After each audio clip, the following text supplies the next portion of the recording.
"Get away from me, you pathetic old hag." Those were the venomous words Laura Bennett spat as she shoved my blind mother, Evelyn, backward onto the jagged iron spikes of a decorative fence. I watched the security footage later, my heart pounding, my fists clenched, as Laura's hands thrust forward, sending Mom crashing into the wrought iron border of her beloved garden. What Laura didn't know, what she couldn't have known, was that she'd just assaulted the mother of the most feared disability rights attorney in the country. Me, Daniel Harper, the lawyer who'd argued 17 Supreme Court cases and reshaped disability law nationwide. The legal storm I was about to unleash would burn her world to the ground and make history. Mom had been blind for 10 years, but you'd never know it watching her move through her garden. She was fierce, independent, na-vy, gating her rows of roses and lavender with a white cane and a system of tactile markers. She crafted herself small ceramic tiles, brass knobs, wooden blocks, each one a piece of her map. That garden was her sanctuary, her pride, tended for over 40 years in our quiet little neighborhood of Willow Creek. But everything changed when the Willow Creek Homeowners Association took over, led by Laura, a woman with a smile as sharp as a blade and a rulebook thicker than a Bible. They promised to protect property values, but all I saw was a web of petty restrictions choking the life out of our community. I lived 2 hours away, so I couldn't fight every battle for Mom, though I warned her the HOA might hassle her about her markers. I wasn't just any lawyer, though the neighbors didn't know that. To them, I was just Daniel, Evelyn's son who did some kind of law. They had no clue I'd stood before the Supreme Court, dismantling discriminatory policies with surgical precision. Trouble started. Smell a letter from Laura complaining about Mom's wind chimes, calling them unapproved noise elements. Then came citations about her raised garden beds, labeled non-conforming structures. Each complaint was more absurd than the last, and I should have seen it for what it was, the opening shots in a calculated war. Mom called me, worried but stubborn, determined to handle it herself. She marched into an HOA meeting armed with a folder full of Americans with Disabilities Act documents, explaining that her markers and beds weren't decorations, they were necessities. Laura's response, recorded in the meeting minutes, was ice cold. Rules apply to everyone. We can't bend them just because you find them inconvenient. As if blindness were a minor annoyance like a stubbed toe. I started DRIVYing down more often, snapping photos of unchallenged violations in other yards, gnomes, bird baths, tacky flags, while Mom's markers were singled out. It was clear they were targeting her, but why? Then came the certified letter, demanding Mom remove all her tactile markers within 14 days, calling them unapproved ground fixtures that ruined the neighborhood's VY Sewell harmony. The irony of preaching VY Sewell harmony to a blind woman made my blood boil. Mom filed a formal accommodation request, complete with medical records and detailed explanations of every marker's purpose. Laura's reply was a slap in the face. The board finds insufficient grounds for exemption. Remove them or face due la 100 daily fines. I told Mom to leave everything in place while I drafted legal papers, but neither of us expected the HOA to escalate from harassment to violence. The threats grew darker. A notice appeared on Mom's door, warning that HOA reps would inspect her property and were authorized to remove violations. I called Laura, keeping my voice steady. This is harassment and discrimination under federal law. My mother submitted all required ADA documentation. Laura's voice dripped with smugness. Mr. Harper, your mother signed the HOA covenants. The board's decision is final. I warned her, you're making a mistake with serious legal consequences. She laughed. Is that a threat? Unless you're an HOA expert, stay in your lane. Oh, Laura, if only you knew the lane I ruled.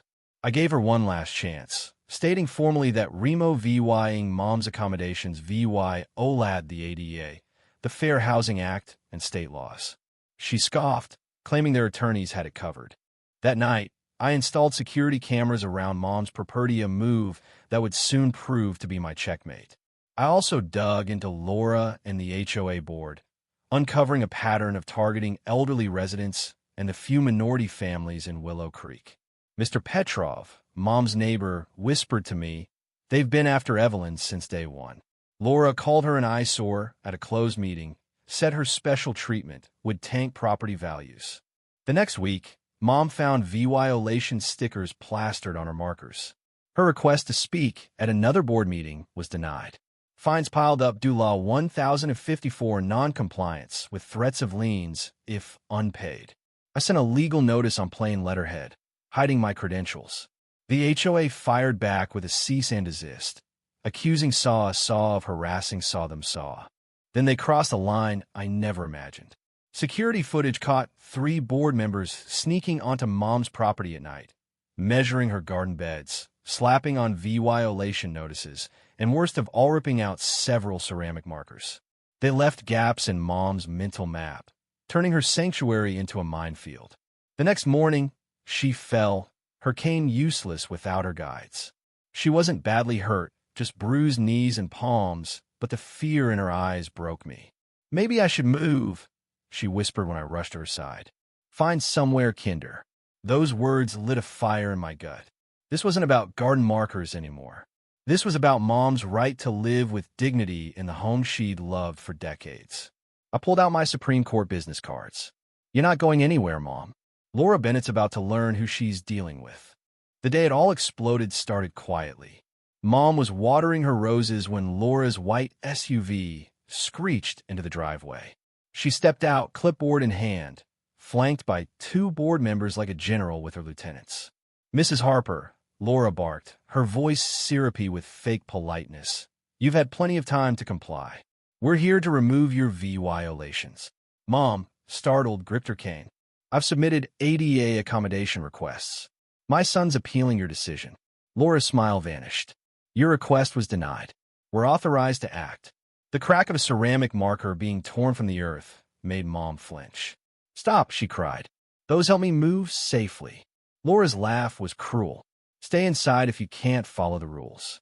Mom lunged forward, her cane sweeping frantically as she tried to protect her markers, bumping into Laura, who blocked her path. The cameras caught it all. Laura's hands grabbing Mom's shoulders, VYing her backward with a snarl, "Get away from me, you pathetic old hag." Mom's arms flailed, grasping at air, until she hit the iron fence. The spikes tore through her clothes, piercing her side and thigh. Her scream shattered the morning quiet, blood staining her gardening shirt as she crumpled, pale and shaking. Laura backed away, already spinning her lie. "She attacked me. She's confused." Paramedics rushed Mom to the hospital, where doctors said the spikes missed vital organs but left deep wounds requiring months of rehab. Even in the hospital, the HOA didn't stop. A violation notice arrived while Mom was in surgery, finding her due Lot 254 unapproved fence modification, as if the blood on those spikes was her fault. The next day, another notice, due Law 500 for landscaping neglect due to her unauthorized absence. I documented every word, building a case while staying silent. On the 3rd day, Laura strutted into Mom's hospital room, her designer purse clutched tight. "I've got a settlement offer," she said, no hint of remorse. "We'll waive your fines if you sign this non-disclosure agreement." The HOA admits no fault in this. Accident. Mom, groggy from meds, didn't even know she was there. I stepped in, voice low. "I'll re-VYEW any agreements." Something in my tone made Laura hesitate, but she pressed on. "The terms are generous, considering your mother was trespassing on community property. A bald-faced Mom's garden was her own." I said, "I'll be in touch," my calm hiding the legal guillotine I was sharpening. The HOA board meeting was set for the next Tuesday in the community center. I arrived early, dressed in a plain blue suit, not my usual Supreme Court armor. Mom was stable but still hospitalized, so I could focus. Laura's eyebrows twitched when she saw me, probably thinking her hospital stunt had scared us into submission. Neighbors filled the chairs, some avoiding my eyes, others offering quiet nods. Laura opened the meeting with a smirk. "Let's address the incident with Mrs. Harper before rumors spread." She became combative over clear violations and injured herself when we defended ourselves. Murmurs rippled through the room. I stood, briefcase in hand. "I'd like to address the board." Laura's smile tightened. 3 minutes per bylaws. I nodded, my voice honed from years in courtrooms. "You think this is about rule enforcement? Let me introduce myself properly." I placed Mom's medical records on the table.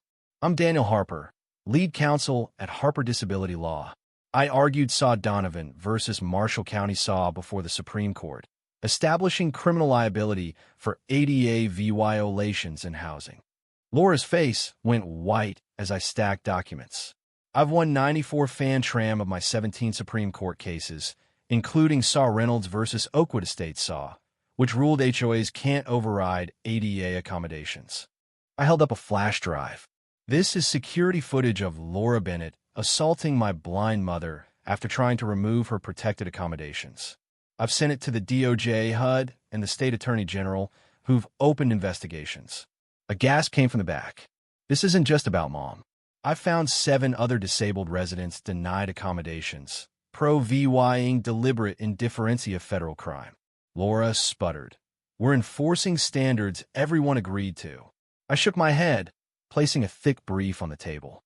"This details your violations of the ADA, Fair Housing Act, and state laws, plus evidence of selective enforcement and assault."